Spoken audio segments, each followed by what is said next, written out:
Dave Rosenfeld is on the line with us. He is the executive director of OSPIRG, which is the Oregon PIRG, Public Interest Research Group, right, Dave? That's right. Thanks for having me, Tom. And you guys have a new website out called OregonRightToKnow.org. Tell us about this.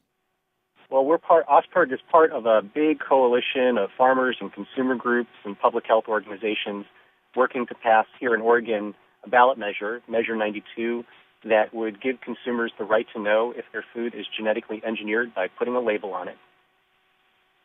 And is that on the ballot? That is on the ballot. People are voting right now here in Oregon because we are a vote-by-mail state. Mm-hmm. Ballots, people have until 8 p.m. on Tuesday to cast their ballot. And if the measure passes, it'll add a couple of extra words to existing food labels to inform consumers if their food is genetically engineered.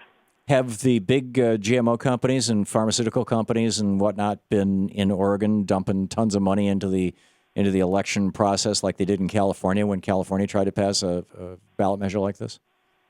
Tom, I've been doing public interest work for over 20 years.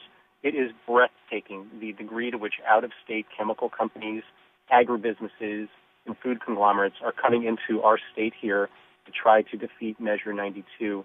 They are spending over $20 million on their side, and it's literally made up of, and it's a total spending record. The previous record set by one side here in Oregon was a little over $12 million in 2007 when the tobacco industry came in and tried to kill a tax on tobacco to help fund health care for kids.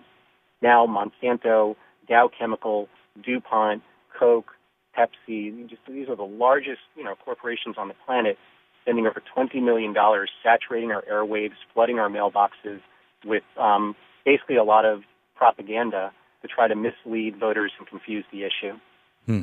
It's remarkable. So OregonRightToKnow.org is the place where people can learn more about this. How are you doing in the polls? It's very close. We knew that right from the beginning. We know that people instinctually support and believe that they have the right to know what's in their food. We know that people, if you look at polls, believe that they want to know more about if their food is genetically engineered. We also know that the chemical companies and agribusinesses have enormous amounts of ability through their resources to confuse the issue. And so one thing that they've been out saying, to give you an example, is that the measure is riddled with exemptions and won't actually label food that's genetically engineered, which is totally, totally false. Most of the food that you find in the grocery store would be labeled under Measure 92, of course, because that's why we wrote the thing to begin with. And so they're out there confusing a lot of people. On our hand, however, we feel like we have a good chance of winning on Election Day because we have thousands and thousands of volunteers out knocking on doors, talking to people over the phone, stuffing envelopes. Our strategy is to counter all of the ads that the opposition is putting on TV through tons and tons of face-to-face and over-the-phone conversations, Oregonian to Oregonian. And as a result, the whole thing is neck and neck, and we're going into a big weekend where we're going to be out talking to tons and tons of people, and we have a really good shot at winning, and it's incredibly exciting. That is great.